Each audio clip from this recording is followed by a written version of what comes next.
தந்தை மகன் தூயாவின் பெயராலே ஆமேன். இயேசுக்கே புகழ், இயேசுக்கே நன்றி. மரியன்னையே வாழ்க. மரியன்னையை நோக்கி ஜெபம். 5ஆம் நாள். ஞானம் நிறை கன்னிகையே, ஏவாளின் கீழ்ப்படியாமையால் ஏற்பட்ட சாபத்தை உமது அமல உற்பவத்தாலும் நீர் ஈன்றெடுத்த திருக்குமாரனின் பாடுகளாலும் நீக்கி எங்களுக்கு இரட்சண்யம் வருவித்த அன்னையே, உம்மை வாழ்த்தி வணங்குகிறோம். பெண்களில் பேறு பெற்றவர் என்று தலைமுறை தலைமுறையாக வாழ்த்தப்பட தகுதி பெற்றவரே, மனுக்குலம் மாசுபடாததற்கு முன் உம்மை சர்வேஸ்வரன் தேர்ந்து கொண்டார் என்பதை விசுவாசிக்கிறோம். எங்கள் விசுவாசம் பலன் அளிக்கத்தக்கதாக. ஆமேன்.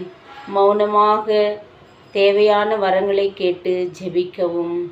தந்தை மகன் தூயாவின் பெயராலே ஆமேன். இயேசுக்கே புகழ், இயேசுக்கே நன்றி. மரியன்னையே வாழ்க.